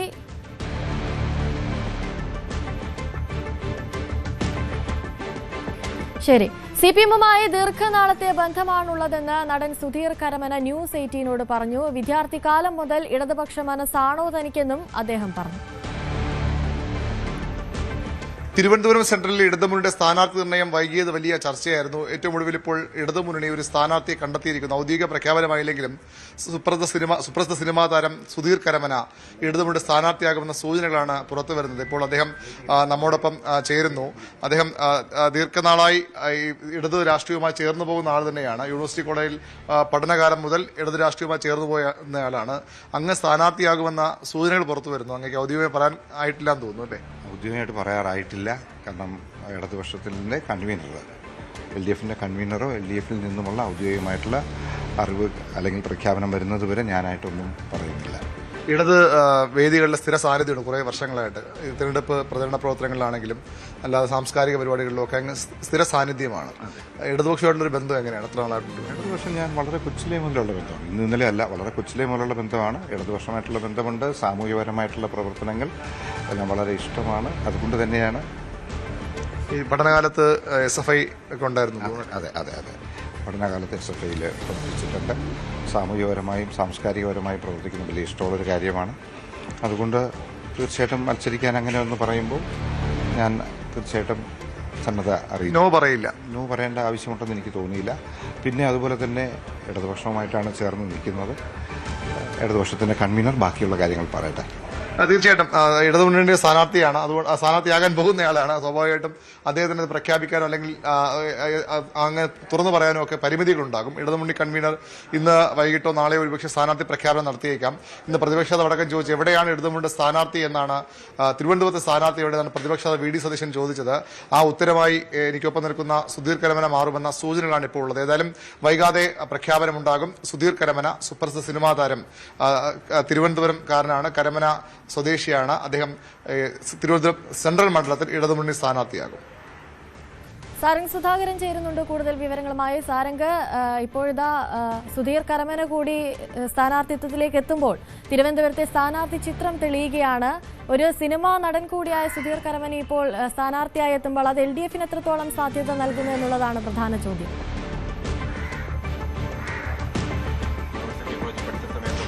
അനുശ്രീ, തീർച്ചയായും. കാരണം തിരുവനന്തപുരം സെൻട്രൽ എന്ന് പറയുന്നത് സ്ഥാനാർത്ഥി പ്രഖ്യാപനം വൈകിയ ഒരു മണ്ഡലമായിരുന്നു. അതിനുശേഷമാണ് അപ്രതീക്ഷിതമായ ഒരു പ്രഖ്യാപനം സുധീർ കരമനയുടെ പ്രഖ്യാപനം വന്നില്ലെങ്കിൽ പോലും ഒരു കണക്കുകൂട്ടൽ, CPM-ന്റെ കണക്കുകൂട്ടൽ വരുന്നത് ഈ ഒരു കൃത്യമായ ഒരു സിനിമാ മേഖലയിൽ നിന്നുള്ള ഒരു മാത്രമല്ല. സുധീർ കരമനയുടെ മറ്റൊരു പ്രത്യേകത എന്ന് പറയുന്നത് ഇടതുപക്ഷ സഹചാരിയാണ്. ഒപ്പം തന്നെ ശിവൻകുട്ടി നിയമം സ്ഥാനാർത്ഥിയായിട്ടുള്ള ശിവൻകുട്ടിയുടെ ഇലക്ഷൻ ഓഫീസ് അടക്കം ഉദ്ഘാടനം ചെയ്തത് അദ്ദേഹമായിരുന്നു. അങ്ങനെ ഇടതുപക്ഷവുമായി ചേർന്ന് നിന്ന് കൊണ്ടുള്ള ഒരു യാത്രയായിരുന്നു അദ്ദേഹത്തിന്റെ. അതുകൊണ്ട് തന്നെ അത് വലിയൊരു പ്രത്യേകതയല്ല എന്ന് തന്നെ പറയാം. പക്ഷേ ത്രികോണ മത്സരത്തിലേക്ക് അടക്കം കടക്കാൻ സാധ്യതയുള്ള മണ്ഡലമാണ് ഈ തിരുവനന്തപുരം സെൻട്രൽ എന്ന് പറയുന്നത്. അതുകൊണ്ട് തന്നെ അവിടെ ഈ ഒരു സുധീർ കരമന, ഒപ്പം തന്നെ BJP-യുടെ കരമന ജയൻ അടക്കമുള്ള CP ജോൺ UDF-ൽ നിന്നും അങ്ങനെ വലിയ രീതിയിലുള്ള മത്സരം നടക്കുന്ന ഒരു മണ്ഡലമാണ്. അവിടെയാണ് ഇപ്പോൾ സുധീർ കരമനയെ ഇപ്പോൾ പാർട്ടി തീരുമാനിച്ചിരിക്കുന്നത്. മാത്രമല്ല ഇന്ന് വളരെ കുറച്ച് ദിവസങ്ങൾ മാത്രമേ ഉള്ളൂ. തിങ്കളാഴ്ചയാണ് അവസാന ദിവസം. അതുകൊണ്ട് തന്നെ വളരെ പെട്ടെന്ന് തന്നെ പ്രഖ്യാപനം ഉണ്ടാകുമെന്ന് മനസ്സിലാക്കാൻ കഴിയുന്നു. ഇന്ന് തന്നെ ഒരുപാട് UDF-ന്റെയും LDF-ന്റെയും BJP-യുടെ അടക്കമുള്ള നിരവധി നേതാക്കന്മാർ ഈ ഒരു ദിവസം നാമനിർദ്ദേശ പത്രിക നൽകുമെന്നാണ് മനസ്സിലാക്കാൻ കഴിയുന്നത്. ശിവൻകുട്ടി അടക്കം ഇന്നാണ് നാമനിർദ്ദേശ പത്രിക നൽകുന്നത്. അത്തരത്തിലാണ് നമുക്ക് കാര്യങ്ങൾ മനസ്സിലാക്കാൻ കഴിയുന്നത്. ഇപ്പോൾ നമ്മൾ നിൽക്കുന്നത് തന്നെ കരമന ജയന്റെ വീടിനും സുധീറിന്റെ വീടിന് മുൻപിലാണ് നിൽക്കുന്നത്. അദ്ദേഹം രാവിലെ തന്നെ ഉള്ള ദൃശ്യങ്ങളാണ് നമുക്ക് കാണാൻ കഴിയുന്നത്. തീർച്ചയായിട്ടും വളരെ സജീവമായി അതിലേക്ക് കൂടെ പ്രവർത്തനം ഉണ്ടാകും എന്നുള്ളതാണ്. എന്തായാലും രഞ്ജിനി പരി അങ്ങനെയാണ്. പ്രഖ്യാപനം ഇതുവരെ വന്നിട്ടില്ല. അപ്പോൾ എങ്ങനെയാണ് പ്രതീക്ഷകൾ? പ്രഖ്യാപനം ഇതുവരെ വന്നിട്ടില്ല. LDF കൺവീനറിൽ നിന്നും LDF-ൽ നിന്നും വ്യക്തമായിട്ടുള്ള ഒരു കമ്മ്യൂണിക്കേഷൻ വരണം, പ്രഖ്യാപനം വരണം. പ്രഖ്യാപനം വന്നതിന് ശേഷം പൂർണ്ണമായിട്ടും ഞാൻ വേണ്ട രീതിയിൽ പ്രതികരിക്കും എന്നുള്ളതാണ്. ഒരു സിനിമാ പ്രവർത്തകൻ, അല്ലെങ്കിൽ സിനിമാ നടൻ എന്ന നിലയിൽ നിന്നും ഒരു രാഷ്ട്രീയക്കാരൻ അല്ലെങ്കിൽ ഒരു MLA സ്ഥാനാർത്ഥിയായിട്ട് മത്സരിക്കുക എന്ന് പറയുമ്പോൾ മൊത്തത്തിലൊരു പിക്ചർ എങ്ങനെയായിരിക്കും? അല്ല, സിനിമാ രംഗത്ത് പ്രവർത്തിക്കുന്നു എന്നുള്ളതല്ലല്ലോ. ഈ രാഷ്ട്രീയപരമായിട്ടുള്ള കാര്യങ്ങളെല്ലാം ഞാൻ തിരുവനന്തപുരത്ത് തന്നെ ജനിച്ചു വളർന്ന ഒരു വ്യക്തിയാണ്. അപ്പോൾ തിരുവനന്തപുരം എന്ന് പറയുന്നത് എനിക്ക് സുപരിചിതമായ സ്ഥലമാണ്. എല്ലാ മുക്കുമൂലയും എനിക്ക് അറിയാവുന്ന ഒരാളാണ്. അതിനാൽ തന്നെ വളരെ ചിന്തിച്ചും അറിഞ്ഞും ആൾക്കാരെല്ലാം നല്ല പരിചയമുള്ളതാണ്. അതുകൊണ്ട് എന്താണ് ആവശ്യം എന്നുള്ളതിനെ കുറിച്ച് വളരെ വ്യക്തമായ ബോധ്യമുള്ള ഒരാളാണ്. അത് തീർച്ചയായും നടപ്പിലാക്കുന്നതിന് വേണ്ടി ഇടതുപക്ഷ ജനാധിപത്യ മുന്നണി സർക്കാരിനെ കൊണ്ട് കഴിയും എന്ന പ്രതീക്ഷയുള്ളത് കൊണ്ട് തന്നെയാണ് ഞാൻ സാമൂഹികപരമായും രാഷ്ട്രീയപരമായും പ്രവർത്തിക്കാൻ ആഗ്രഹിക്കുന്നത്. ഒരു ഭരണ തുടർച്ച ഇത്തവണ ഉണ്ടാവുമെന്ന് മൊത്തം പിക്ചർ നോക്കുക സംശയമൊന്നും ഇല്ലല്ലോ. അത് എല്ലാവർക്കും അറിയാവുന്ന കാര്യമില്ലേ. തമാശയ്ക്ക് വേണ്ടിയെങ്കിലും ബാക്കിയുള്ള പലരും പറയുന്നുവെങ്കിലും തുടരാൻ നമുക്ക് മുന്നോട്ട് അതിൽ യാതൊരു സംശയവുമില്ല. തീർച്ചയായിട്ടും ഭരണ തുടർച്ച തന്നെ ഉണ്ടാകും. ഇത്തരത്തിലാണ് പ്രഖ്യാപനം ഔദ്യോഗികമായി വരാത്തതുകൊണ്ട് തന്നെ അദ്ദേഹം കൂടുതൽ പ്രതികരണത്തിലേക്ക് കടന്നിട്ടില്ല. എന്തായാലും ഇന്ന് തന്നെ ഉണ്ടാകും. അധികം വൈകാതെ തന്നെ നാമനിർദ്ദേശ പത്രിക സമർപ്പിക്കേണ്ട ഒരു സാഹചര്യമുണ്ട്. കാരണം വളരെ കുറച്ച് ദിവസങ്ങൾ മാത്രമേ ഉള്ളൂ. ഇനി നാളെ അവധി ദിവസമായതുകൊണ്ടും തിങ്കളാഴ്ച 3 മണി വരെ മാത്രമാണ് സമയമുള്ളതും. എന്തായാലും തിരുവനന്തപുരത്തെ ചിത്രം ഏകദേശം തെളിഞ്ഞിരിക്കുകയാണ്. തിരുവനന്തപുരം സെൻട്രലിലെ മറ്റ് ഇന്നത്തെ പ്രത്യേകത എന്ന് പറയുന്നത് നേരത്തെ സൂചിപ്പിച്ച പോലെ തന്നെ നാമനിർദ്ദേശ പത്രിക അടക്കം സമർപ്പിക്കുന്ന ദിവസമാണ്. അനുശ്രീ, ശരി. സാരംഗ് സുധാകരനാണ് കൂടുതൽ വിവരങ്ങൾ നൽകിയത്. ഒരിടവേളയാണ്. മറ്റു വാർത്തകളിലേക്ക് മടങ്ങിയെത്താം ഇടവേളയ്ക്ക് ശേഷം.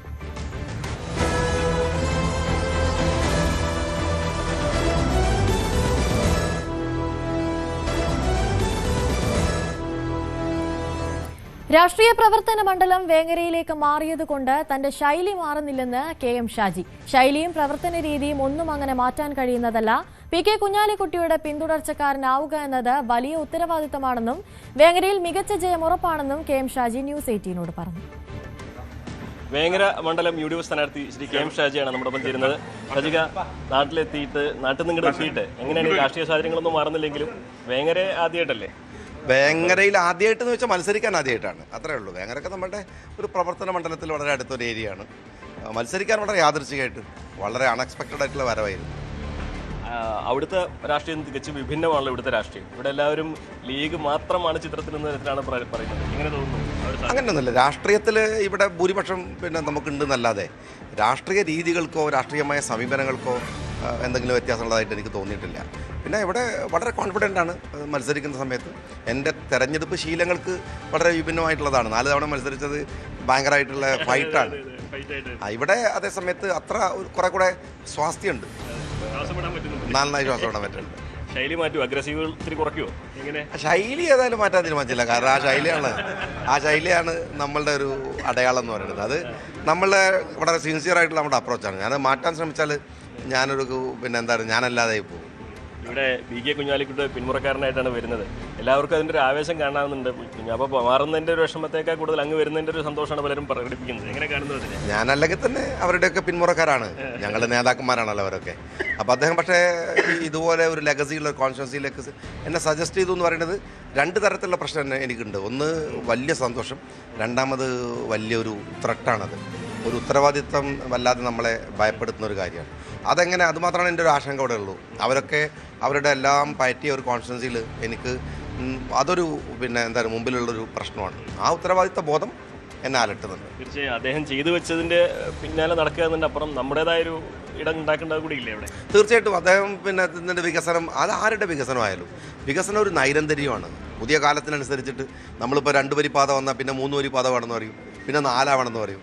വികസനം നിൽക്കണില്ലല്ലോ, അതിങ്ങനെ കാലത്തിനനുസരിച്ചിട്ട്. അപ്പോൾ പുതിയ കാലത്തോട് വേണ്ടുന്ന ഒരു സാമൂഹ്യവും രാഷ്ട്രീയവും വിദ്യാഭ്യാസപരവും ഒക്കെ ആയിട്ടുള്ള പ്രശ്നങ്ങളിൽ അവരുമായിട്ട് സംസാരിക്കാറുണ്ട്. ഇനിയുള്ള ദിവസങ്ങളിൽ ഞാൻ എല്ലാവരോടും സംസാരിക്കുന്നുണ്ട്. ഇവിടുത്തെ വനിതകളുടെ പ്രശ്നങ്ങൾ, വിദ്യാർത്ഥികളുടെ പ്രശ്നങ്ങൾ, വലിയ സോഷ്യൽ ഇൻജസ്റ്റിസുകൾ അനുഭവിക്കുന്ന സാമൂഹ്യമായിട്ടുള്ള ആളുകളോട് അതൊക്കെ ഘട്ടം ഘട്ടമായിട്ട് ഈ തെരഞ്ഞെടുപ്പിലെ പ്രചരണം തന്നെ അവരുമായിട്ടുള്ള സംസാരമാണ്. എന്നിട്ട് ഒരു മാസ്റ്റർ പ്ലാൻ ഈ കോൺസ്റ്റിറ്റ്യുവൻസിക്ക് വേണ്ടി പ്രദേശത്ത് ഇടതുപക്ഷം വികസനം ഇല്ല എന്നുള്ളൊരു പ്രചരണമാണ് നടത്തുന്നത്. എങ്ങനെ കാണുന്നു അതിനെ? വികസനം ഇല്ലെങ്കിൽ 10 കൊല്ലം കേരളം ഭരിച്ച ഇടതുപക്ഷമാണ് ഉത്തരം പറയേണ്ടത്. ഇവിടുന്നും ഇവിടെ വേറെ ഒന്നുമല്ലല്ലോ, അവരാണ് ഉത്തരം പറയേണ്ടത്. ഇല്ല എന്നാണ് അവർ പറയണതെങ്കിൽ എന്തുകൊണ്ട് എന്ന് അവർ പറയണം ആദ്യം.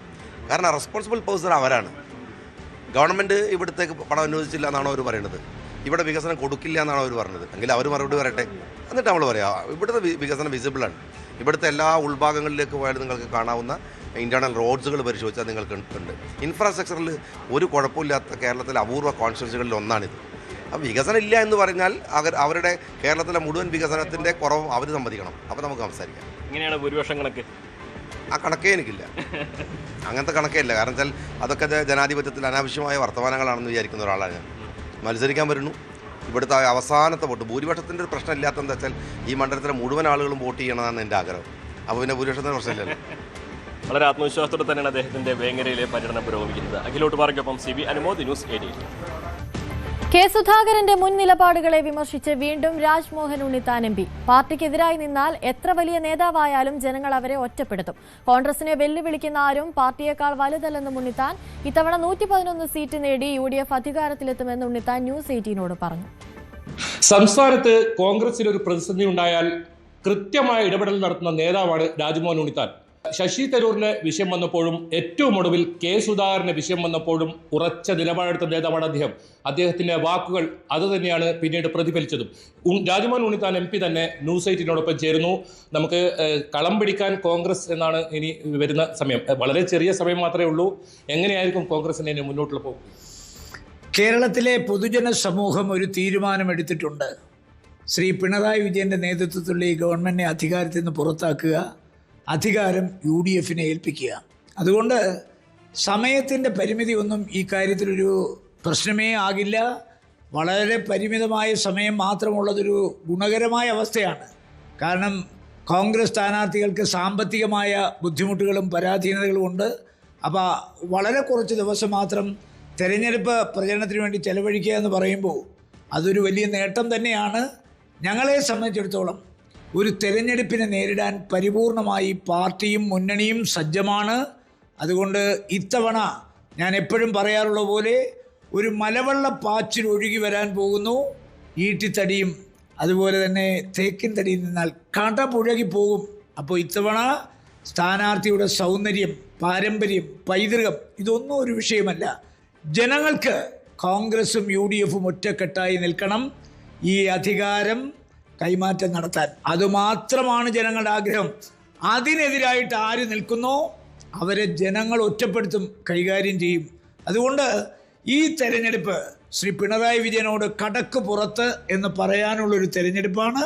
ആ തെരഞ്ഞെടുപ്പിൻ്റെ രാഷ്ട്രീയ പ്രാധാന്യം മനസ്സിലാക്കി ശരീരം കൊണ്ടും മനസ്സുകൊണ്ടും കേരളത്തിലെ UDF ഒറ്റക്കെട്ടായി പ്രവർത്തിച്ചാൽ ഈ 977 പോലെ 111 സീറ്റിൻ്റെ ഭൂരിപക്ഷം ഇത്തവണ UDFന് കിട്ടും. ഈ MP മാർ മത്സരിക്കേണ്ട ഒരു തീരുമാനം തുടക്കത്തിൽ തന്നെ എടുത്തു. കാരണം അങ്ങേക്ക് തന്നെ വിജയസാധ്യതയുള്ള മണ്ഡലത്തിൽ വേണമെങ്കിൽ മത്സരിക്കാമായിരുന്നു. പക്ഷെ അങ്ങനെ നിലപാടെടുത്തപ്പോൾ വളരെ മാന്യമായ നിങ്ങൾ അതിൽ മാറിയിരുന്നു.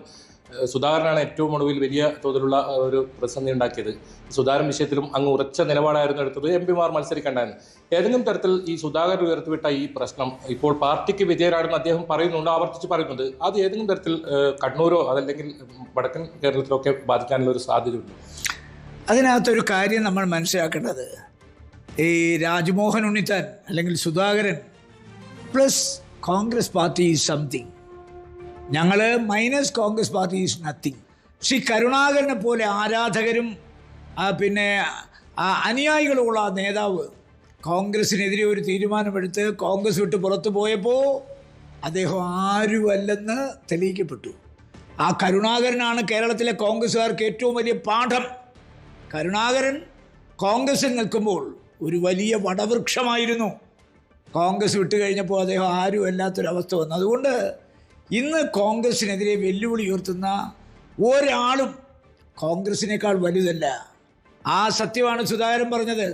കോൺഗ്രസ് എത്രയോ വലിയൊരു പ്രസ്ഥാനം, ഞാൻ എത്രയോ നിസ്സാരനായ ഒരു വ്യക്തി, എനിക്കെങ്ങനെയാണ് കോൺഗ്രസിനെ വെല്ലുവിളിക്കാൻ പറഞ്ഞത്? അത് കോൺഗ്രസ് എന്താണെന്ന് അദ്ദേഹത്തിന് ശരിക്കും അറിയാം. അതുകൊണ്ടാണ് അദ്ദേഹം അത് പറഞ്ഞത്. ഇതിനകത്ത് ഈ സ്ഥാനാർത്ഥി നിർണയത്തിൽ നമ്മൾ അപ്രീഷിയേറ്റ് ചെയ്യേണ്ട ഒരാളുണ്ട്, രാഹുൽ ഗാന്ധിയാണ്. അദ്ദേഹത്തിൻ്റെ ധൈര്യം, അദ്ദേഹത്തിൻ്റെ നിലപാട്, അദ്ദേഹത്തിൻ്റെ ആ നിലപാട് ഒന്നുകൊണ്ട് മാത്രമാണ് നമ്മളൊക്കെ കോൺഗ്രസിൽ നിൽക്കുന്നത്. ഇത്രയധികം വ്യക്തിത്വമുള്ള, വ്യക്തിപ്രഭാവമുള്ള, ഇത്രയധികം നേതാക്കന്മാർക്ക് കീഴടങ്ങാത്ത ഒരു തീരുമാനമെടുത്താൽ അതിൽ അടിയുറച്ച് നിൽക്കുന്ന, ചാഞ്ചാട്ടമില്ലാത്ത ഒരു നേതാവുണ്ടെങ്കിൽ അത് രാഹുൽ ഗാന്ധി മാത്രമാണ്. രണ്ടാമത്തെ സ്ഥാനാർത്ഥി പട്ടിക, അന്തിമ സ്ഥാനാർത്ഥി പട്ടിക വൈകിയത് അത് ഏതെങ്കിലും തരത്തിലൊരു പ്രതിസന്ധി ഉണ്ടോ? അല്ല, എന്തായാലും ഇപ്പോൾ വൈകിയായാലും നേരത്തെ ആയാലും സ്ഥാനാർത്ഥി പട്ടിക പുറത്തു വന്നല്ലോ. പുറത്തു വന്നപ്പോൾ പൊട്ടലും ചീറ്റലും ഒക്കെ ഉണ്ടാകുമെന്ന് പ്രതീക്ഷിച്ചല്ലോ. മാത്രമല്ല, സുധാകരൻ പാർട്ടി വിടാൻ പോകുന്നു, 13 സ്ഥാനാർത്ഥികൾ നിർത്താൻ പോകുന്നു. അപ്പോൾ ആളുകൾ ഇങ്ങനെ ഓരോന്ന് പറഞ്ഞ് ഇത്രയും വിവാദം ഉണ്ടാക്കിയത് കോൺഗ്രസ് അധികാരത്തിൽ വരണ്ട എന്ന് ആഗ്രഹിക്കുന്ന ഒരു പറ്റം മാധ്യമങ്ങളും നമ്മുടെ നാട്ടിലുണ്ടെന്ന് കൂട്ടിക്കോണം. കേരള കോൺഗ്രസ് എമ്മിലും പേയ്മെന്റ് സീറ്റ് വിവാദം. കേരള കോൺഗ്രസ് എം സംസ്ഥാന ജനറൽ സെക്രട്ടറിയും കഴിഞ്ഞ തവണത്തെ സ്ഥാനാർത്ഥിയുമായ ഡെന്നിസ് കെ ആന്റണിയാണ് ആരോപണം ഉന്നയിച്ചത്. കൊടിയേക്കാൾ വലുത് കോടികളെന്ന് ഡെന്നിസ് കെ ആന്റണിയുടെ ഫേസ്ബുക്ക് പോസ്റ്റിൽ വ്യക്തമാക്കുന്നുണ്ട്. നവമി ദിനേശ് ചേരുന്നുണ്ട് കൂടുതൽ വിവരങ്ങളുമായി. നവമി, ഇപ്പോഴിതാ കേരള കോൺഗ്രസ് എമ്മിലും പേയ്മെന്റ് സീറ്റ് വിവാദം ഉയർന്നു വന്നിരിക്കുകയാണ്. ഇതിലിപ്പോൾ കൂടുതൽ വിശദീകരണങ്ങൾക്കുള്ള സാധ്യതയുണ്ടോ? രൂക്ഷമായൊരു വിമർശനമാണ് ഇപ്പോൾ ഉന്നയിച്ചിരിക്കുന്നത്.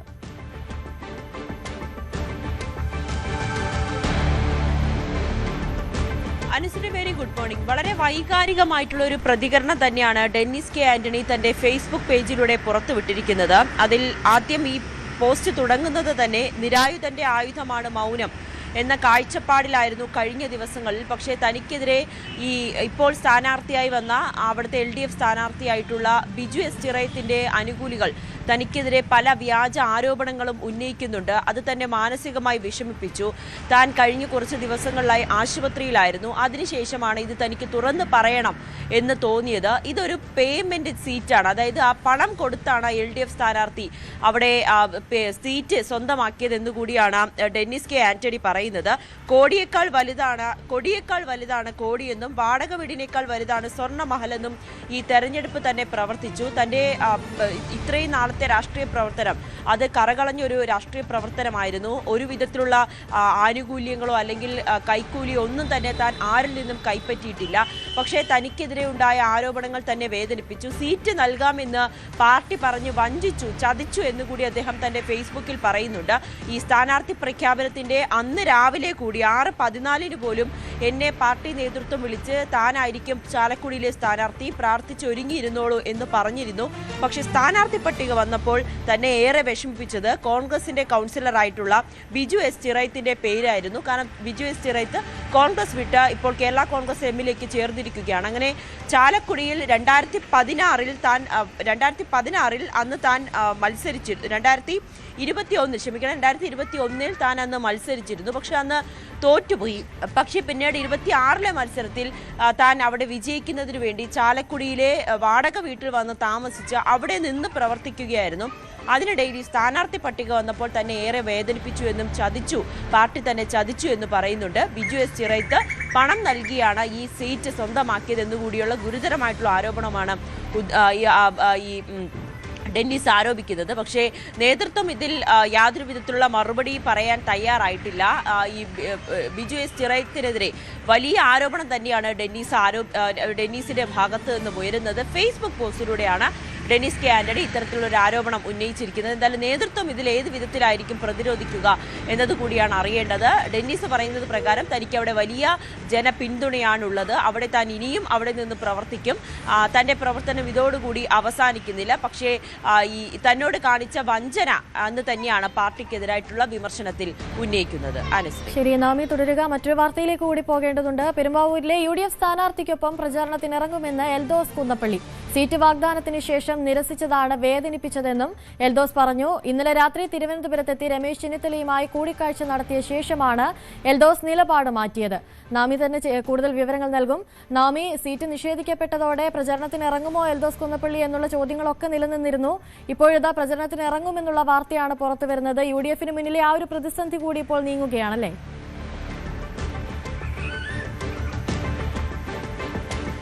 അതെ അനുശ്രീ, എന്തായാലും നല്ല കുട്ടിയായി എൽദോസ് കുന്നപ്പള്ളി പാർട്ടിക്കൊപ്പം തന്നെ ഉണ്ടാകും, സ്ഥാനാർത്ഥിക്കൊപ്പം പ്രചാരണത്തിലുണ്ടാകും എന്നുകൂടി അറിയിച്ചിരിക്കുകയാണ്. ഇന്നലെ രാവിലെ മുതൽ പെരുമ്പാവൂരിലെത്തിയ മാധ്യമപ്രവർത്തകർ എൽദോസ് കുന്നപ്പള്ളിയെ അന്വേഷിച്ചുവെങ്കിൽ പോലും അദ്ദേഹം പെരുമ്പാവൂരില്ല എന്നറിയുന്നു. മാധ്യമപ്രവർത്തകർ വിളിക്കുമ്പോൾ ഫോൺ എടുക്കുന്നില്ല. രാത്രിയോടുകൂടിയാണ് അദ്ദേഹം പറയുന്നത് താനിപ്പോൾ തിരുവനന്തപുരത്താണ്. രമേശ് ചെന്നിത്തലയുമായി കൂടിക്കാഴ്ച നടത്തി. AK ആന്റണി തന്നെ വിളിച്ചു, ദീർഘനേരം സംസാരിച്ചു. എന്തായാലും തന്നെ ഏറെ വേദനിപ്പിച്ചത് സീറ്റ് നൽകാമെന്ന് പറഞ്ഞുകൊണ്ട് പിന്നീട് ഇല്ല എന്ന് പറയുകയും തനിക്കെതിരായിട്ടുള്ള ചില ആരോപണങ്ങൾ ഉന്നയിക്കുകയും ഒക്കെ ചെയ്തിരുന്നു. അതിന്റെ മനോവിഷമത്തിലാണ് താൻ അത്തരത്തിലുള്ള പ്രതികരണം നടത്തിയത്. സ്വതന്ത്രനായി മത്സരിക്കില്ല, പകരം UDF സ്ഥാനാർത്ഥിക്കൊപ്പം മനോജ് മൂത്തേടത്തിനൊപ്പം താൻ ഈ ഒരു പ്രചാരണത്തിലുണ്ടാകും. UDF സ്ഥാനാർത്ഥിയെ പാർട്ടി അവിടെ വിജയിപ്പിക്കുന്നതിന് വേണ്ടി താൻ മുൻപന്തിയിലുണ്ടാകും. പാർട്ടി തന്റെ അമ്മയെ പോലെയാണ്, അത് വിട്ട് മറ്റൊരിടത്തേക്ക് പോകില്ല എന്നുകൂടി എൽദോസ് കുന്നപ്പള്ളി പറയുന്നുണ്ട്. ഏതായാലും രമേശ് ചെന്നിത്തലയുമായി ദീർഘനേരം സംസാരിച്ച ശേഷമാണ് ഇത്തരത്തിലൊരു പ്രതികരണം ഇന്നലെ രാത്രിയോടുകൂടി എൽദോസ് കുന്നപ്പള്ളിയുടെ ഭാഗത്ത് നിന്നും വരുന്നത്. മറ്റൊന്ന്, ഇനി ഏതെങ്കിലും തരത്തിലുള്ള വിട്ടുവീഴ്ച, അതായത് ഇനി വിജയിച്ചു വന്നാൽ ഏതെങ്കിലും സ്ഥാനം എൽദോസ് കുന്നപ്പള്ളിക്ക് നൽകുമോ, അല്ലെങ്കിൽ അതിൽ പാർട്ടിയിലെ ഏതെങ്കിലും ഉന്നതരായിട്ടുള്ള ഒരു സ്ഥാനം എൽദോസിന് നൽകുമോ, വാഗ്ദാനം ചെയ്തിട്ടുണ്ടോ എന്നതൊക്കെ നമുക്ക് വഴിയെ അറിയേണ്ടി വരും. എന്തായാലും തൽക്കാലം ഈ തെരഞ്ഞെടുപ്പുമായി ബന്ധപ്പെട്ട വിവാദങ്ങളെല്ലാം തന്നെ ഒരു വിധത്തിൽ നേതാക്കൾ ഇടപെട്ടുകൊണ്ട് പരിഹരിച്ചിരിക്കുകയാണ്. ഇന്നലെ നമ്മൾക്കറിയാം തൃപ്പൂണിത്തറയിലും ഇത് സമാനമായിട്ടുള്ള സംഭവമുണ്ടായി. ദീപ്തി മേരി വർഗീസുമായി ബന്ധപ്പെട്ട് കൊച്ചിയിൽ മണ്ഡലത്തിലും സമാനമായിട്ടുള്ള വലിയ പൊട്ടിത്തെറികളൊക്കെ ഉണ്ടായിരുന്നെങ്കിൽ പോലും ദീപ്തി മേരി വർഗീസും വളരെ സംയമനത്തോടു കൂടിയായിരുന്നു ഇന്നലെ വൈകിട്ടും പ്രതികരിച്ചത്. അങ്ങനെ രണ്ട് വലിയ പ്രശ്നങ്ങളായിരുന്നു എൽദോസ് കുന്നപ്പള്ളിയും ദീപ്തി മേരി വർഗീസും ഉയർത്തിയത്. ഇത് രണ്ടും നേതാക്കൾ ഇടപെട്ട് താൽക്കാലികമായി പരിഹരിച്ചിരിക്കുകയാണ്. ഇനി ഇലക്ഷൻ കഴിഞ്ഞതിന് ശേഷമായിരിക്കും ഇതിലൊക്കെ തുടർ വാർത്തകളോ അല്ലെങ്കിൽ തുടർ നീക്കങ്ങളും ഒക്കെ ഇവരുടെ ഭാഗത്തു നിന്നും ഉണ്ടാകുക എന്നാണ് നമ്മൾ പ്രതീക്ഷിക്കുന്നത്. ശരി, നാമി ദിനേശാണ് കൂടുതൽ വിവരങ്ങൾ നൽകിയത്. മറ്റൊരു വാർത്തയിലേക്ക് പോകുമ്പോൾ പുനലൂർ സീറ്റിനെ ചൊല്ലി UDFൽ കലാപം തുടരുന്നു. മുസ്ലിം ലീഗ് ജില്ലാ പ്രസിഡന്റ് നൌഷാദ് യൂനുസാണ് UDF ഔദ്യോഗിക സ്ഥാനാർത്ഥി.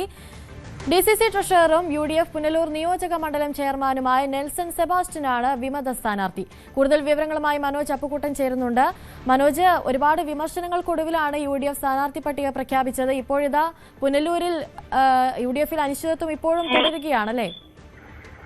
അതെ അനുശ്രീ, ഐക്യജനാധിപത്യ മുന്നണിയുടെ രാഷ്ട്രീയ ചരിത്രത്തിൽ പുനലൂർ കണ്ട ഏറ്റവും വലിയ ലഹളയാണ് ഇപ്പോൾ നടക്കുന്നത്.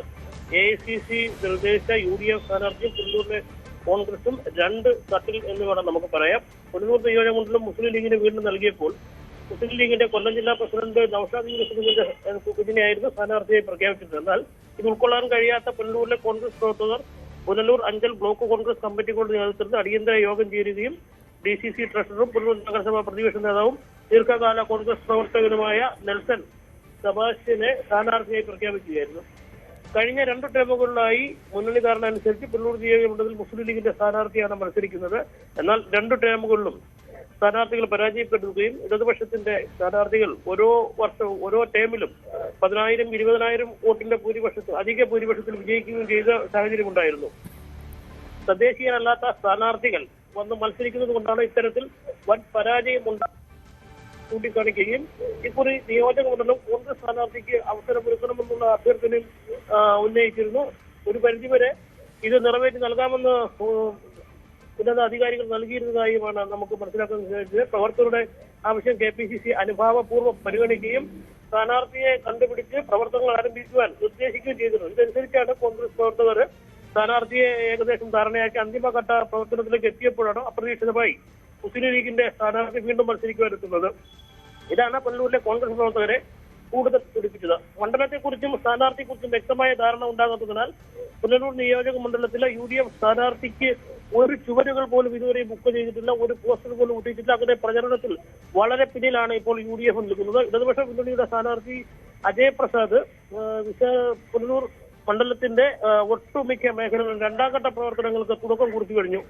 കോൺഗ്രസ് കഴിഞ്ഞ ദിവസം വൈകിട്ട് വിളിച്ചു ചേർത്ത നേതൃയോഗത്തിൽ കോൺഗ്രസിന്റെ സ്ഥാനാർത്ഥികളായി മത്സരിക്കുവാൻ തന്നെ വീണ്ടും തീരുമാനമെടുത്തു. ശനിയാഴ്ച ഡമ്മി സ്ഥാനാർത്ഥികൾ ഉൾപ്പെടെ, അതായത് ഇന്ന് ഡമ്മി സ്ഥാനാർത്ഥികൾ ഉൾപ്പെടെ നോമിനേഷൻ നൽകാൻ തീരുമാനമെടുത്തിട്ടുണ്ട്. UDF സ്ഥാനാർത്ഥിയെ അവതരിപ്പിക്കുന്ന മുസ്ലിം ലീഗിന്റെ പ്രതിനിധികളെ അവര് ഇന്ന് UDFന്റെ സ്ഥാനാർത്ഥിയായിട്ട് ഔദ്യോഗികമായിട്ട് അംഗീകരിച്ച മുസ്ലിം ലീഗിന്റെ സ്ഥാനാർത്ഥി ഇന്ന് പുനലൂർ എത്തുകയും അവരൊരു കൺവെൻഷൻ വിളിച്ചു ചേർക്കുകയും ചെയ്തിട്ടുണ്ട്. എന്തായാലും 2 തട്ടിൽ വലിയ രീതിയിലുള്ള ഒരു പ്രതിഷേധം നടന്നുകൊണ്ടിരിക്കുകയാണ്. ഇതിനിടയിൽ NDAയുടെ സ്ഥാനാർത്ഥിയായിട്ട് 2020യുടെ സ്ഥാനാർത്ഥിയായും പ്രഖ്യാപിച്ചു. പുനലൂർ ബാറിലെ അഭിഭാഷകനായ അഡ്വക്കേറ്റ് രഘുനാഥൻ പിള്ളയാണ് 2020യുടെ സ്ഥാനാർത്ഥി. ഇടതുമുന്നണിയുടെ സ്ഥാനാർത്ഥിയുടെയും 2020യുടെ സ്ഥാനാർത്ഥിയുടെയും ചിത്രം വ്യക്തമായി. UDFന്റെ സ്ഥാനാർത്ഥികളായി 2 മുസ്ലിം ലീഗിന്റെയും കോൺഗ്രസിന്റെയും സ്ഥാനാർത്ഥികൾ. അത്തരത്തിലാണ് പുനലൂരിന്റെ രാഷ്ട്രീയ ചിത്രം ഇപ്പോൾ തെളിയുന്നത്. ശരി, മനോജ് അപ്പുക്കുട്ടനാണ് കൂടുതൽ വിവരങ്ങൾ നൽകിയത്. കൊട്ടാരക്കരയിൽ LDF സ്ഥാനാർത്ഥിയായ KN ബാലഗോപാലിന് തൊഴിലാളികൾ സ്നേഹസമ്മാനമായി തെരഞ്ഞെടുപ്പ് കെട്ടിവയ്പ് തുക കൈമാറി. പുത്തൂരിലെ ചുങ്കത്തറ കശുവണ്ടി ഫാക്ടറി തൊഴിലാളികളും മൈലത്തെ തൊഴിലുറപ്പ് തൊഴിലാളികളും ചേർന്നാണ് തുക സമാഹരിച്ച് നൽകിയത്.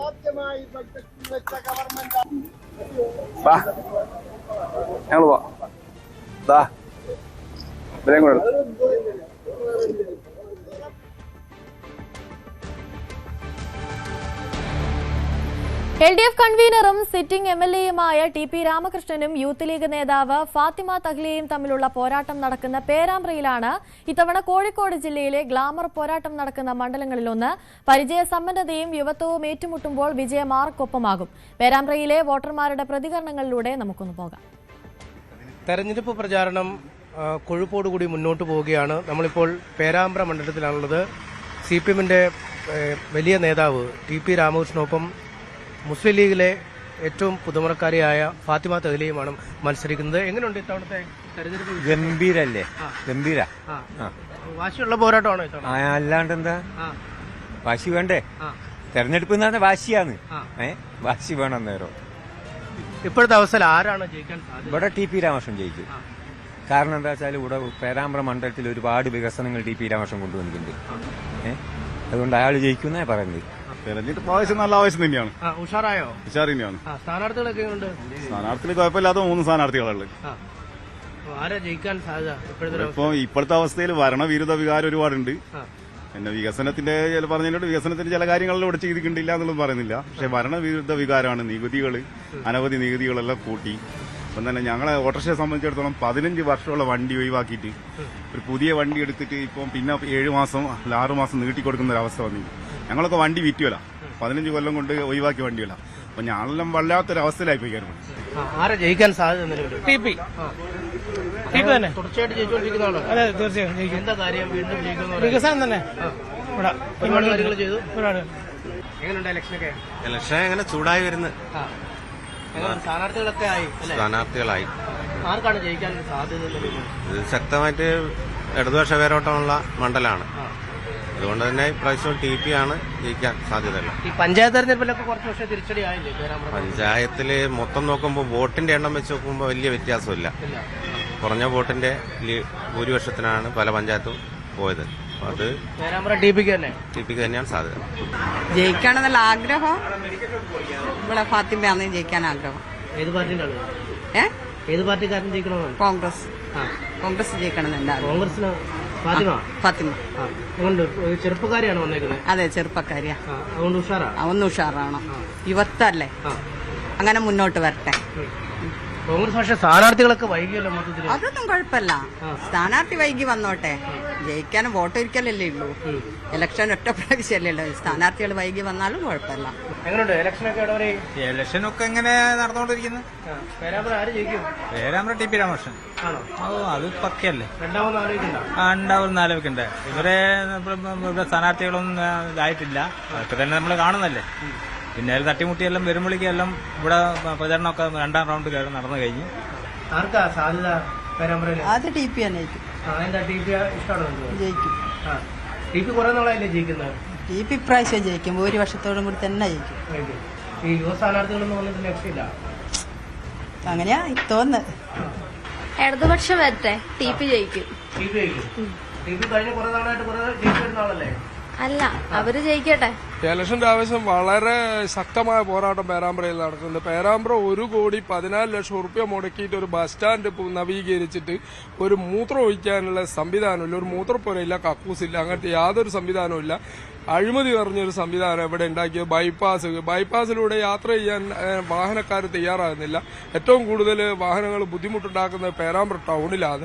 അപ്പോൾ ഇത്തരത്തിലുള്ള അഴിമതി നിറഞ്ഞൊരു സംവിധാനം ഇവിടെ നിലവിൽ ഉണ്ടായിരുന്നത്. അത് മാറണം, മാറ്റം നിർബന്ധമാണ്. UDF ജയിക്കണം. സ്ഥാനാർത്ഥികളെല്ലാം TP കഴിഞ്ഞ തവണ ഇവിടെ മത്സരിച്ചാണ്. പിന്നെ UDFന്റെ സ്ഥാനാർത്ഥി ഇവിടെ സുപരിചിതൊന്നും അല്ല, കോഴിക്കോടുള്ള ആളാണ്. BJPയുടെ N മോഹനൻ മാസ്റ്ററാണ് ഉയിപ്പത്തുള്ളത്. അവരാണ് സ്ഥാനാർത്ഥികൾ. ആരാ ജയിക്കാൻ സാധ്യത? സ്ഥാനാർത്ഥി വിജയ സാധ്യത കുറവാണെങ്കിലും മോഹനൻ മാസ്റ്ററെ വിജയിപ്പിക്കാനുള്ള പരമാവധി പ്രവർത്തനം സ്വയം സേവരും പാർട്ടി പ്രവർത്തകന്മാരും ചെയ്യും. BJPയുടെ ഭാഗത്തുനിന്നുണ്ടാവും? BJPന്റെ ഭാഗത്തുനിന്നുണ്ടാവും. വോട്ട് മെച്ചപ്പെടുത്തും എന്തായാലും. വോട്ട് 2 ഇരട്ടിയായിട്ട് വർദ്ധിപ്പിക്കാനുള്ള പ്രവർത്തനം നിലവിലെ ഒരു 6 മാസം മുമ്പേ ചെയ്ത് കഴിഞ്ഞു. ഇലക്ഷൻ നടന്നു വരുമല്ലേ, ആയില്ല, ഡേറ്റ് ആയില്ല. സ്ഥാനാർത്ഥികളൊക്കെ ആയി. സ്ഥാനാർത്ഥികൾക്ക് ആർക്കാണ് ഇവിടെ സാധ്യത? സാധ്യത TPക്ക്. എന്താ TP ഇവിടുത്തുകാരനായതുകൊണ്ടാണോ അതോ ഒരുപാട് കാര്യങ്ങൾ ചെയ്തുകൊണ്ടാണോ? ഒരുപാട് വികസന പ്രവർത്തനങ്ങൾ നടത്തിയാണ്. ഈ മറുപക്ഷത്ത് യുവതലമുറയിലെ സ്ഥാനാർത്ഥിയാണുള്ളത്. അത് ഇവിടുത്തെ ആളല്ലല്ലോ, പിന്നെ ഇവിടുത്തെ ആളല്ല, ഇവിടുത്തുകാരെ നോക്കിയോ ചെയ്യുള്ളൂ. അല്ലാണ്ട് TPക്ക് പൊതുവില് എല്ലാ പഞ്ചായത്തും, നിയമസഭയിലെ എല്ലാ പഞ്ചായത്തും അറിയാം, എല്ലാ ജനങ്ങളും അറിയാം. ഇനി രാവിലെയുടെ സ്പെഷ്യൽ സെഗ്മെന്റിലേക്കാണ്, സ്പെഷ്യൽ ഡേയിലേക്ക്. തിരുവനന്തപുരം പുല്ലുകാട് സ്വദേശികളായ മധുസൂദനന്റെയും സതിയുടെയും മകൾ ആര്യ എസ് മധുവിന്റെ ജന്മദിനമാണിന്ന്. ആര്യയ്ക്ക് എല്ലാവിധ പിറന്നാൾ ആശംസകളും നേരുകയാണ് ന്യൂസ് 18ന്റെ പേരിൽ.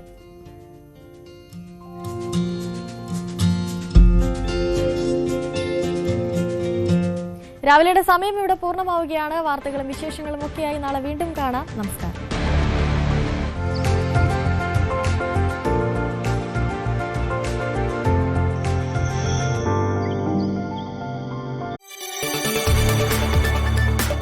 കൂടുതൽ വാർത്തകൾക്ക് news 18 Keralam YouTube channel subscribe ചെയ്യുക.